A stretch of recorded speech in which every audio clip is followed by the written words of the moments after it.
This video was made possible by Cyberpower PC UK. It happened an age ago, on a night of wintry fog. The Night of the Black Knives, a night which served as the spark for the kindling that was the lands between, a night which set the realm ablaze with division, a night whose ramifications persist to the present day, where only the tarnished remain as the land's potential salvation. The Night of the Black Knives is infamous, but it is also highly mysterious. To this day, none can identify the true motivations behind the event, nor even everyone who is involved.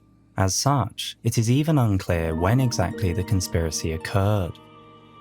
It happened during the golden age of the Erdtree, long before the shattering of the Elden Ring. But what exactly is the golden age of the Erdtree? Might this mean the Age of Plenty, the metaphorically golden age, the most bountiful of times? Or could it suggest everything after the Crucible, marking gold as the new age compared to the red tint of primordial gold? However, from the golden epitaph, it is clear that Miquella and Melania had already been born before the fateful night, which rules out the Age of Plenty. Furthermore, as a scholar, it is unlikely Roger would term any time after the Crucible as the Golden Age, since this is such a broad period. Instead, this is a technical term, one that warrants capitalization and marks a specific era. Thus, this must denote the age of Radagon, or in other words, the age of the Golden Order, the order that followed the age of the Erdtree. Indeed, Ranni is described as a demigod on this night, further confirming this timeline since she and her siblings became demigods only after Radagon married Marika. The siege of Carrion Manor surely came before the Starscourge conflict, such that Ranni could wield such power as shown in the Grand Library in the present day. But it seems the Night of Black Knives came after the Starscourge conflict in turn. For it seems very strange that Ranni should undertake this night to slay her Empyrean flesh, and then over the many intervening years do little of note, especially since the Shattering. Ranni's whereabouts since the shattering are a well-kept secret. She hasn't been seen even once. Unless Ranni's fate had already been halted and restricted her from before the Night of Black Knives, which as previously established is something she remains ignorant of even in the present day. Thus, this is the most likely time for the conspiracy, and importantly, it was only the one night where everything pertaining to the plot took place. On the Night of the Black Knives, someone stole a fragment of death from Maliketh the Black Blade, and imbued its power into the assassin's daggers. These assassins, on the night of the plot, imbued their knives with the rune of death and slew Godwyn the Golden. However, two demigods perished at the same time. Ranni was the first of the demigods whose flesh perished, while Godwyn perished in soul alone. So who organized the conspiracy? The person who orchestrated the Night of the Black Knives, Lunar Princess Ranni. Then, the assassins were all women, rumoured to be Newman who had close ties with Marika herself. The Newman are said to have come from outside the Lands Between, and are in fact of the same stock as Queen Marika herself. So what exactly is this rumour? That the women were Newman, or that these known to be Newman women specifically had close ties with Marika? The phrasing would imply the former, since otherwise it would say they were all women, Newman who are rumoured to have close ties with Marika herself. The technique behind the concealing veil of their armour is very similar to veils Marika makes use of, which further hints at their shared origins. Therefore, it seems the rumour is that the women were Newman, not that they specifically had close ties to Marika. And it is only this suggestion that supports the theory that Marika was involved in the plot. Not only is this questionable evidence, but everything Marika does following this event illustrates how devastated she was, which is unlikely to be the case if she was part of the plot, even if the outcome wasn't expected. Furthermore, given Marika's history and talent in obscuring the past, is it not likely that her own people, her past, would have been obscured too? And if that was the case, the disregarded faction would surely not continue to stand by her and rise up at her command to conspire against the Golden Order. but instead hold resentment against her and the Golden Order. They say the assassins who carried out the deed were scions of the Eternal City, a group entirely of women, arrayed in armor of silver under cloaks which fooled the eye. Silver, scions of the Eternal City. Could this be Marika's true origins? Or perhaps the rumor that these women were Newman was incorrect, and these assassins were only that of the vengeful Nox, that had been many years in the making. Marika, like the rest of the Empire, was caught off guard by the plot. Perhaps she was only informed of what transpired the following day. What is certain is Ranni's involvement. Not only does the black knife print reveal this, but she outright admits it. I stole a fragment of the Rune of Death and used it to forge the god-slaying black knives through fearsome rite. The assassins themselves made use of scale armor, which is thematic given their rebellious, snake-like actions. Then there was Rykard. It is unclear whether Rykard was involved in the plot, served as a backup plan, or something else entirely. Either way, Rykard had already begun on his blasphemous path, and thus was trusted by Ranni to not reveal her secret. Rykard knew about this night, even if he was not involved, and on the night of the dire plot, Ranni rewarded Praetor Rykard with traces of the Rune of Death. Only they know the purpose of this exchange, and whether it was a reward for his actions that night, for being trusted with her secret, or perhaps even as a preparation for the future and Rykard's blasphemous ambition. Finally, might Mikola have been involved somehow too? He seems oddly emotional following Godwyn's death specifically, and has ties to the assassins. The Black Knife assassins, clad in armor with a concealing veil which muffles the sound of footsteps, managed to steal a fragment of death from Maliketh. This was possible because Maliketh had only sealed the Rune of Death within his blade. This is why the blade is now a sad shadow of its former glory. The assassins seem to have literally broken off some of the weapon to take its power. Later, when Maliketh realized what had happened, he bound the blade within his own flesh, such that none might ever rob death again. However, he never forgave himself for his mistake that night, and continued to suffer in guilt to the present day. A ritual was performed on the oddly misshapen blade and imbued it with the power of the stolen Rune of Death, weapons whose Ash of War is curiously similar to the Blade of Calling's golden flames, the Kindling Maiden's prior weapon. The one who walks alongside flame shall one day meet the road of destined death. Then the assassins travelled to the capital, Leyendell itself, where they slew Godwyn the Golden, the hero of the war against the dragons and scion of the Golden Bough, became first of the dead among the demigods. The exact circumstance here is particularly curious, for 2 demigods perished at the same time. This would be a highly difficult ordeal unless Ranni was with the group, yet Alecto was the ringleader. And to add to the curiosity, Godwyn, this mighty hero of war, seems to have been very passive for the ceremony. The pose depicted in this artwork surely would have woken Godwyn if he had been asleep, unless he was also forced to sleep. Or perhaps Godwyn was in fact part of the plot. Nevertheless, in a ritual killing, both Godwyn and Ranni were slain, and died in soul and body respectively. I stole the Rune of Death, slew mine own Empyrean flesh, casting it away. Ranni later hid her body on the Divine Tower accessed by the Carrion Study Hall, and it seems the Carrions, or some of them, were aware of Ranni's conspiracy.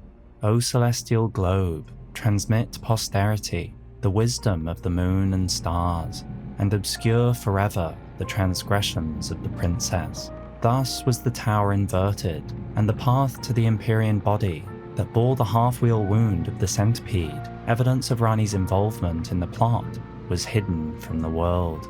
Though in the present day Ranni is happy to disclose such information, she clearly wanted the body out of reach, for it was no small feat to transport her corpse there. And yet, despite how smoothly Godwyn and Ranni were slain, something must have happened, for the assassins were noticed before they managed to escape. During their flight from the royal capital, Tish, the daughter of the Black Knife ringleader Alecto, was killed protecting her mother. Curiously, Alecto in the present day is locked in an Everjail in the Moonlight Altar, a hint perhaps at a betrayal by Ranni to cover up her footsteps. Nonetheless, it was Morgott who, whether he spotted the intruders himself or not, took responsibility to chase down the assassins. Perhaps the rest of the royal leaders were either unaware or absent. Morgott sent the Knights' Cavalry after them, but the damage was done. Morgott, having finally been entrusted to live above ground, had failed. But his faith in the Erdtree only strengthened, and he made plans for a new technique to defend against the assassins in the future, furnished on behalf of the Erdtree and the grace-given Lord, such that a Knight of Black Knives will never come again. The devastation from the death of Godwyn was only the beginning. Though forgotten in the present day, there were other demigods who were also slain. The rune of death was stolen, and the demigods began to fall, starting with Godwyn the Golden. The mausoleum is where the bodies of soulless demigods are lain to rest. It is certainly interesting that all the demigods who were slain seem to have lost their souls, except Ranni. There are 7 mausoleums scattered across the lands between, which suggests 7 other demigods fell that night. Perhaps there was even an 8th, the soulless king. But most impactful of all, later the rune of death spread across the lands between, sprouting in the form of Deathroot. After the night of the plot, Deathroot appeared in the lands between, and those who live in death soon followed. Those who live in death will continue to rise again. This is the grotesque fate of those who come into contact with Deathroot. These souls have committed no offense.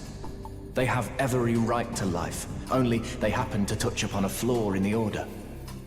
The Golden Order had once taken total control over the cycles of life, but after the Night of Black Knives, the population was able to resist returning to the Erdtree, and due to this fault in the Golden Order's artificial cycles, they simply persisted, even in death. Naturally, the Golden Order has no mercy for those who trespass beyond life's bounds, and soon establish the hunters of those who live in death, whose role is to stamp out defiled reason, all for the perfection of the Golden Order. Bespoke incantations were developed specifically for fighting these beings, to ensure they do not revive, or to alleviate death blight buildup. Then there was the Usher of Death, Rosus, who shows the path to the catacombs throughout the lands between, and is depicted on this ritual axe. The Ash of War for this weapon is called Rosus's Summons, but when used, it is clear this is the same as the Tibia's Summons. Indeed, with the Tibia Mariners guiding the dead, what need was there for Rosus as well? Unless Rosus arose after the culture of the Tibia Mariners. Indeed, it is likely that Rosus never truly existed, and served as an artificial character for the Golden Order to ensure the dead returned to the roots of the Erdtree. And like much of Marika's past, this was achieved simply by rebranding and repurposing a previous civilization's culture. Rosus was likely created during the Erdtree age, since the statues in heroes' graves depict the corresponding sigil. However, it would also make sense thematically for Rosus to have come about when the Rune of Death was sealed, and the Erdtree was made the focal point of the cycles of life, or by this time at the latest, when those who live in death arose and needed further guidance. It is difficult to discern what state of control Godwyn retained throughout this all, whether he was simply a vessel through which such power channeled, or otherwise. Godwyn the Golden became the Prince of Death. His friend, the ancient dragon Fortisax, was not happy with this, and fought long and hard against the death within its companion. Alas, victory was never achieved, and its only reward was corruption. It seems that the act of killing Godwyn in soul alone set in motion that which could not be stopped without a complete overhaul of the order of the land itself. Thus, this quote of Marika was most likely as a result of seeing the effect the Flaw of the Golden Order had on her firstborn child and beyond. I declare mine intent to search the depths of the Golden Order through understanding of the proper way. Our faith, our grace is increased. Those blissful early days of blind belief are long past. My comrades, why must ye falter? Marika was finally driven to move on from blind belief and research and question the state of the world, questioning the Golden Order itself. Heresy, a dangerous place for her fellows, but one that began Marika on a path to understanding. Marika questioned. The Golden Order persecuted. Morgoth and Maliketh repented, but some embraced this era more actively. Some soldiers sought to continue to serve their fallen soulless demigods, and became Mausoleum Knights. These soldiers followed their masters into death by severing their own heads from their bodies, and though this was a form of fighting death, just like those being persecuted, this seemed to be sanctioned by the Golden Order. Lutal sacrificed her life so that in death she could continue to protect a soulless demigod until their revival, earning her the hero's honor of Erdtree burial. These knights drew power from the eclipsed sun, drained of color, which is the protective star of soulless demigods. It aids the Mausoleum Knights by keeping destined death at bay. However, in contrast, it also seems that the eclipse is able to grant life to soulless bones. So perhaps the role of the eclipse isn't protection against something in particular, but from any external influence. Whatever the case, Miquella refused to accept Godwyn's death, and sought to imbue Godwyn with a soul once more, but with no success. Lord Miquella, forgive me. The sun has not been swallowed. Your comrade remains soulless. Miquella, like Ranni, had his plans fail due to the hold Radahn held on the stars. And though Miquella likely researched every option, he could find no solution, at least for now. But the cracks across the lands between had begun to form, and with time, the unity the land once saw began to fracture, little by little. In fact, it is likely that the first outright warfare against the capital occurred before the Shattering. The first defense of Leyndell, a sovereign alliance rots from within. Traces yet remain of bloody conspiracy. Conspiracy is hardly the word for after the Shattering broke out, where the Empire splintered and the demigods each vied for power. The mad taint of their newfound strength triggered the Shattering. The subtlety of a conspiracy and the slow disintegration of a sovereign alliance couldn't have taken place after the outbreak of the War of the Shattering, and instead stood as one of the first major events that illustrates the instability of the realm. Furthermore, Godfroy's thematic links to Godric suggests he too had a cowardly nature, and sought external measures to grow in strength. Thus, this had to be after the Black Knife conspiracy, such that the capital and Golden Order was vulnerable. Indeed, with Marika questioning the Order itself after the Night of Black Knives, there was no sovereign holding the alliance together. This alliance, on the surface, held 6 seats. Godric the Golden, the twin prodigies Miquella and Melania, General Radahn, Praetor Rykard, and Lunar Princess Ranni, whose smaller-sized seat akin to Miquella's illustrates how Ranni escaped notice during the prior plot, and was likely seen as simply another demigod victim who had to resort to using a doll for a body. But there was also Morgoth, Godfroy, and then Mog remained below the capital. The alliance rotting from within certainly describes this group well, for every single demigod other than Radahn and Morgoth had already begun to act counter to the Golden Order in some manner. Despite this marking the first realized warfare between demigods, there is little that references it. Perhaps this is because the capital warded off the feeble rebellion with ease. After the first offense of Leyndell, Kristoff earned the hero's honor of Erdtree burial for the feat of capturing Godfroy the Grafted. A lowly knight capturing a demigod illustrates the sad state of the attack. His reward for the ceremony of an Erdtree burial further dates this battle as pre-shattering, where such societal order likely fell by the wayside. Godfroy was imprisoned as punishment and placed in the Golden Lineage Everjail outside the capital. His appearance therefore dates the grotesque act of grafting this early too, though it is unclear when Godric began grafting in turn, or whether they both began grafting at the same time.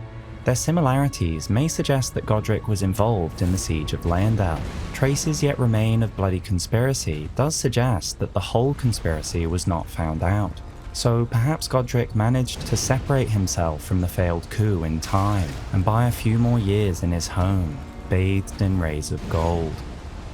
Related to the Everjails are these mysterious stone beings. In the present day, there is no reference to them, and thus it is difficult to place them in history. They appear to have a strong connection to the Everjails, often appearing outside them, but it is unclear what relation there is. For they do not protect the Everjails, nor do they power them, since the Everjails remain strong whether or not these creatures are alive. Furthermore, they are found in some locations unrelated to Everjails. They possess power over gravity, but a little like the ancient dragons, they do not seem to abide by the normal rules of nature. Many simply explode. However, though the stone beings seem ancient in appearance, the Everjails seem to be a more recent development, all with ties to the Erdtree affairs in some manner or another. At any rate, these stone creatures and the Everjails were created and developed by this point at the latest. This is likely the latest time Melina could have been born, one of the most enigmatic characters the Tarnished meet in the present day, despite her travelling alongside them for most of their journey. A character who has strong opinions surrounding the Flame of Frenzy, one who casts an incantation unlike any others, and one who wields the Blade of Calling, dagger given to one who set out on a journey to fulfill her duty long ago. The power of its former owner, the Kindling Maiden, is still apparent.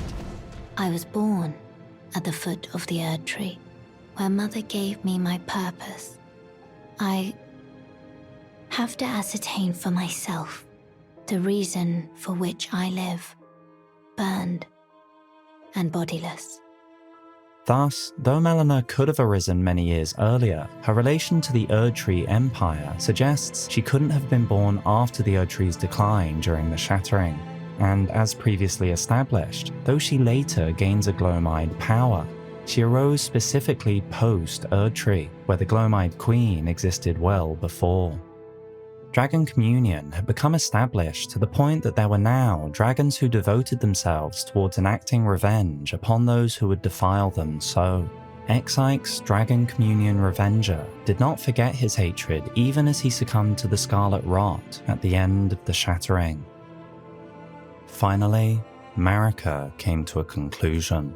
Though there can currently be no certainty as to its exact nature, the result was regret. She no longer believed in everything she had created. She saw the rampant flaws in the world she had formed during her reign as queen. After doing away with faith and genuinely examining the world, she sought to rectify her mistakes. The world was not lost, yet. However, Marika no longer had complete autonomy. She shared her body with another, one who was even more pivotal in the establishment of the Golden Order, one whose faith would never falter, and should she act against the Golden Order, one who would fight against her. While Marika and Radagon were each immensely powerful, if they were to compete against the other's will, as gods they would be evenly matched, and end up almost powerless. Perhaps for this reason, perhaps for any number of reasons, Marika hatched a plan that would require only one act, one moment, one strike, such that even if she remained unable to do much of significance afterwards, the damage could not be undone. It was a ruthless plan, but what choice did she have? To her loved ones, she warned them as best she could without revealing her true intentions. Hear me, demigods. My children, beloved, make of thyselves that which ye desire.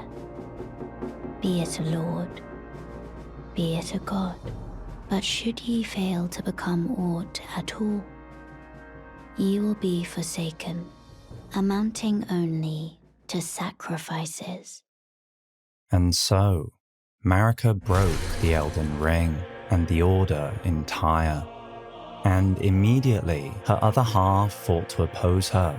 Queen Marika shattered the Elden Ring, and Radagon attempted to repair it. However, the power of the shattered Elden Ring was not lost, but dispersed across the land. When the Elden Ring was shattered, these seeds flew from the Erdtree, scattering across the various lands, as if life itself knew that the end had come. Rune arcs settled throughout the realm, and infamously, Marika's offspring, demigods all, claimed the shards of the Elden Ring. This is a very mysterious event, for it seems that every demigod was bestowed one great rune, including many that are unseen in the present day, either discarded, hidden, taken, or likely lost. And each great rune was either an innate power of demigods already, or quickly adapted to their newfound owner. The power they provided therefore reflected their assigned demigods. It is curious that, for example, Godwyn did not claim a great rune, but Godric, Ranni, or Marika did. Perhaps this suggests that there was a conscious, active process at play, perhaps by Marika herself, that chose the recipients based on current knowledge. Importantly, there was a substantial period between the Night of Black Knives and the Elden Ring being broken. It happened during the golden age of the Erdtree, long before the shattering of the Elden Ring. Marika was thorough in her investigation of the Golden Order. The breaking of the Elden Ring was the ultimate betrayal of everything in Marika's life, including her loyal shadowbound beast, who still suffered guilt from the Black Knife plot. Even then, she betrayed him. Marika, why wouldst thou gull me? Why shatter? Marika's trespass demanded a heavy sentence. But even in shackles, she remains a god and the vision's vessel. Perhaps Marika was irreplaceable, or perhaps it was her union with Radagon, but Marika was never seen outside the Erdtree again. The Erdtree's entrance itself was sealed, with vines that are patterned just like Radagon's Elden Rune, perhaps an adaptation from what he learnt at Lucaria. Wrath of Gold was discovered when the Elden Ring was shattered, and it was feared as a sign of the Erdtree's wrath, a golden adaptation of noble presence, once a sign of the god's wrath. The land was in disarray, with no one to guide them. Some stayed true to the Erdtree, even though the Elden Ring is shattered and the Erdtree has dulled from its former radiance. Earnest faith continues to hold the answers. But most saw this as a new opportunity, and none more so than those who had gained the most power of all, the demigods. The mad taint of their newfound strength triggered the shattering, a war from which no lord arose. A war leading to abandonment by the greater will. These demigods sought to realize their own new orders, and this time the Sovereign Alliance truly broke, and the Erdtree Empire that had unified the land for so many years splintered as the most brutal war in history